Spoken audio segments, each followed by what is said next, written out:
This lesson is titled The Egypt-Israel Question. I've been wondering for quite a while now about how much to believe the scriptures. Through all my searching, I decided to dig deeper, question things more, because I could tell, like about 2 years ago, that the scriptures could not be given by God in this kind of way. And so I'm looking into it more, and I've really decided that the way we have it here, it's just not from the Most High. But I thought just a few minutes ago about the relationship to God when you think of Egypt teaching about God, having belief about God, and they say Christianity came out of the teachings of ancient Egypt, and the Hebrews getting their revelation from God at Sinai, and apparently they knew him before because they were crying out to him. So they just weren't his nation yet, or maybe officially yet, but they were the patriarchs before them.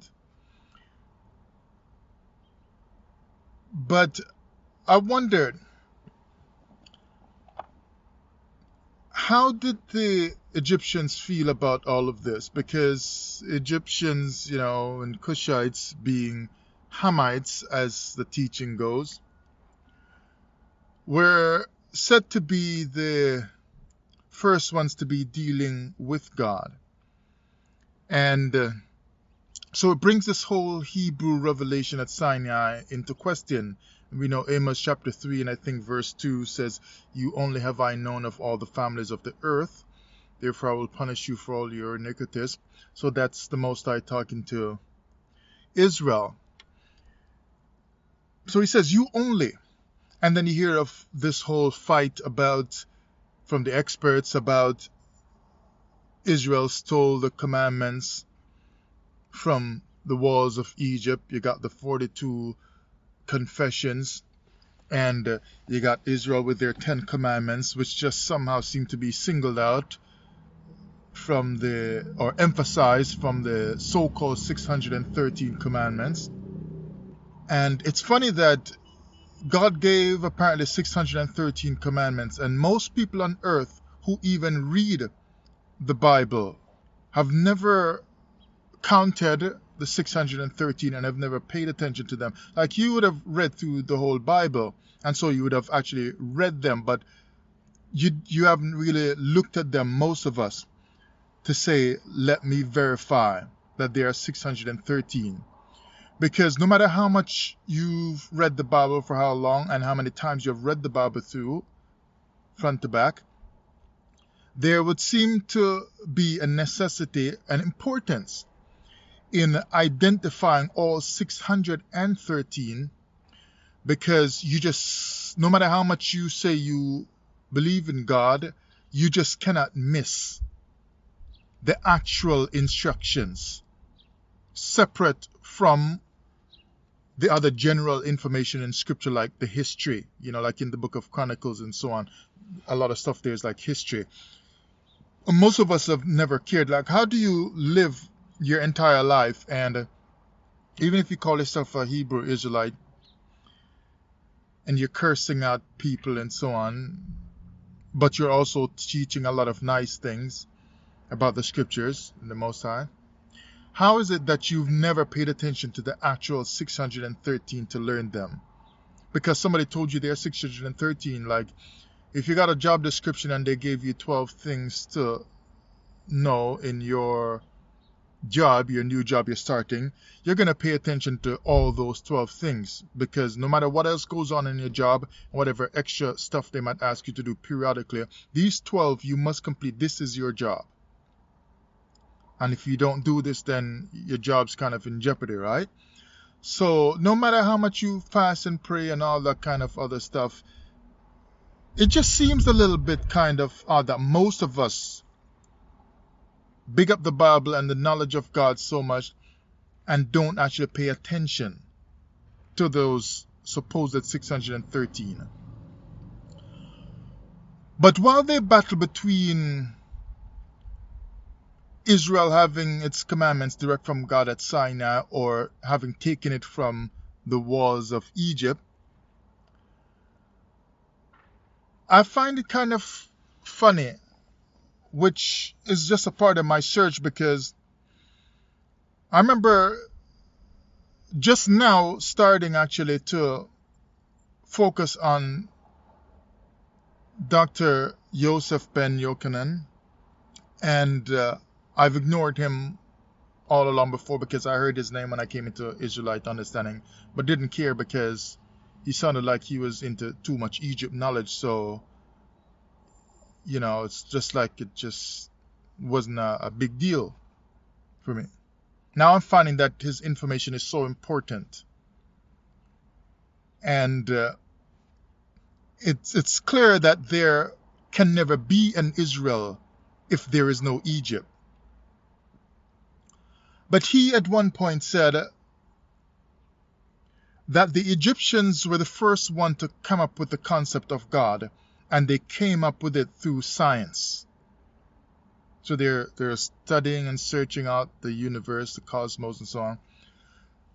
And they came up with the concept of God. So the idea of God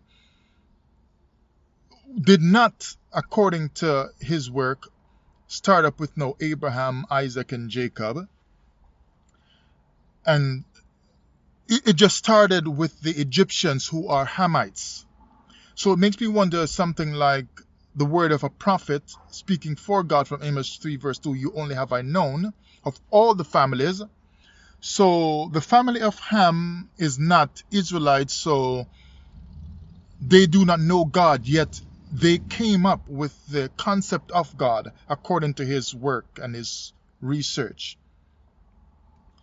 Then there's this other book, I can't remember the book now, but the author was talking about how the ancient Cushites so long ago came up with the idea of God. So Egypt, Cush is kind of like the same family. They're all Hamites according to biblical views. They're Hamites, so kind of the same family, and the Cushites started Egypt. So how is it that some of these very fine-tuned and well-informed and well-researched historians and teachers of ancient history are telling you that the Hamites came up with the knowledge of God, and that it falls somewhere there in the Egyptian search for or dealing with cosmology. They came up with the knowledge of God, but Israel says that they are the ones who got the knowledge. And Psalm 147, 19 and 20, he showeth his word unto Jacob, he hath not done thus with any other. So if they are getting a word, they must know where a word is coming from, who is coming from. So they would have realized that it was God who was telling this stuff to them. So God was revealing himself. Yet the Egyptians first came up with the idea of God.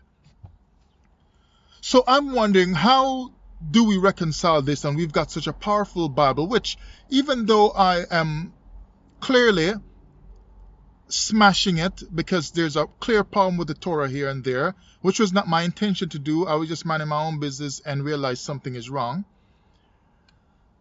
And I'm jotting down the flaws in the Torah, not by me finding other people saying it, but by my own reading. I'm finding these things out. I've got 2 flaws with the Torah so far. And, but I just wonder, how come Egypt, after Israel escaped and got their laws at Sinai, and people are saying they stole it from Egypt, you say that today, how come Egypt never tried to go back and find the Israelites, the children of Israel, still on their way in the wilderness, or after they settled into Canaan, and said to them, which again apparently was Canaan, was Egyptian territory, and said to the Israelites, hey, how come you got the same law? You got a revelation from God. Nobody else has ever gotten that. But how come it's the same as the laws we have on our walls, on our teachings? How come Egyptians never did that? Or did they? You see, it's kind of odd that today in the 21st century, you can say that they took it from Egypt. But in history or in the scriptures proper, it does not show Egypt saying, you stole something from us.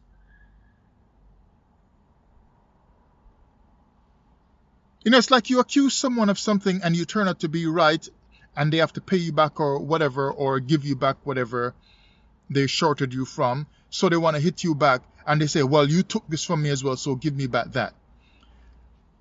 They just crushed the Egyptian empire and army, and whoever little people is left in Egypt as they rise up again, they don't try to say to Israel, you stole our laws. God didn't give you that at Sinai. Those are ours. We have that here. And if God really gave them that at Sinai, how in the world did the Egyptians come up with those similar laws? The Israelites had to go through so much to get it, and until they're scared to go up the mountain with Moses. And only Moses can go, and spectacular display of rumblings and thunder or whatever on the mountain of Sinai. And Moses coming back with his face shining from the presence of God and interaction with God.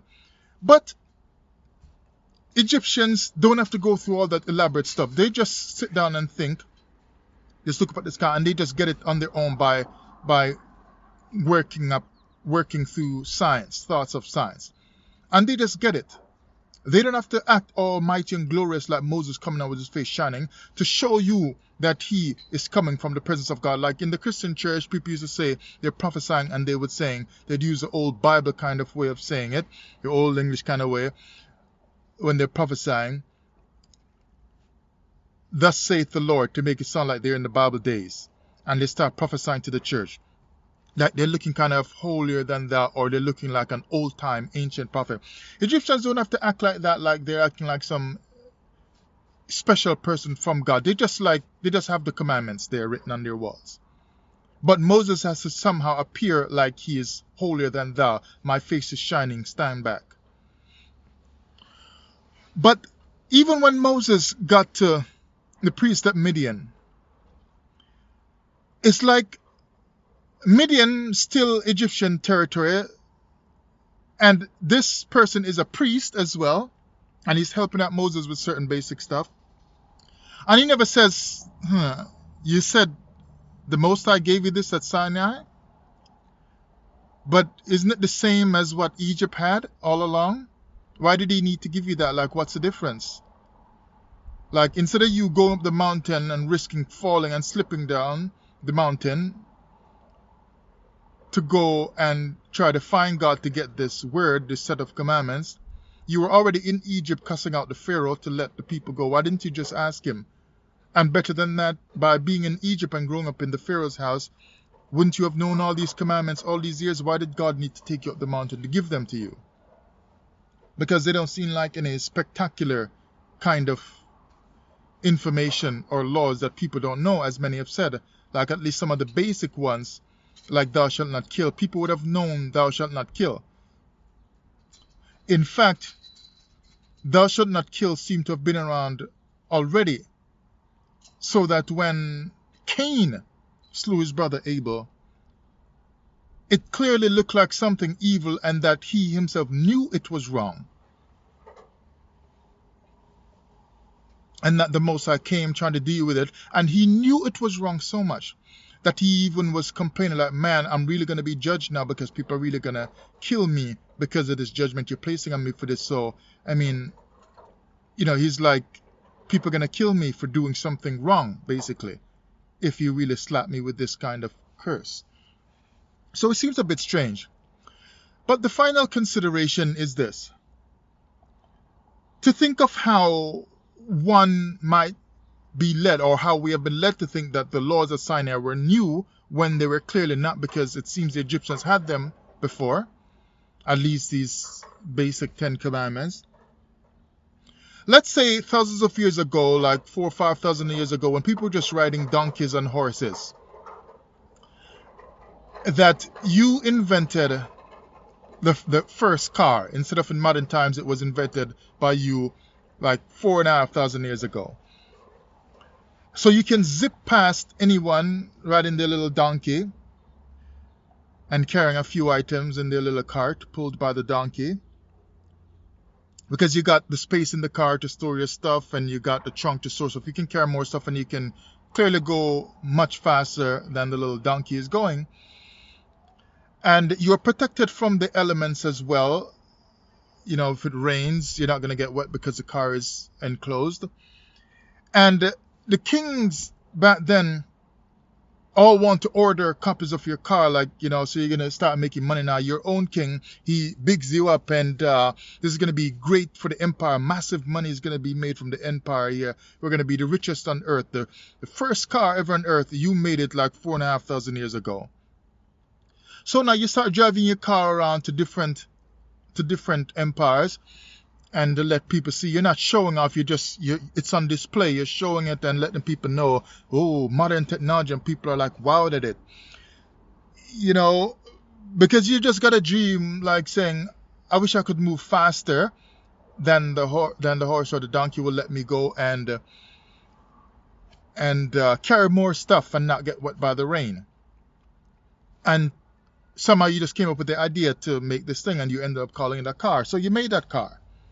While you're driving around, you're driving through lots of open land, lots of fields and so on and whatever, traveling from great city to city and empire to empire and so on. And you feel like you're on top of the world. Nobody else has any technology like this because nobody else knows this stuff. And you're driving through this really long field, and then you're pulling up close now to this really, just take a break in your long journey. And when you decide to stop the car at a certain field, real big area, nobody really lives there, you see a man in your late technology car, cutting edge technology on Earth. When you stop your car, you see a man landing his spaceship. I mean, you think you're on top of the world, but somebody was already far past you, flying his spaceship.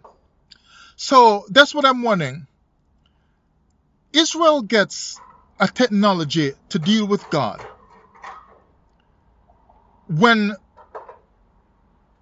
the children of Egypt were dealing with what is God before Israel left to get that on Sinai. And they had theirs in written form already before Israel ever put theirs in writing in what you call a written Torah. The questions that I got about Egypt and Israel in the Torah.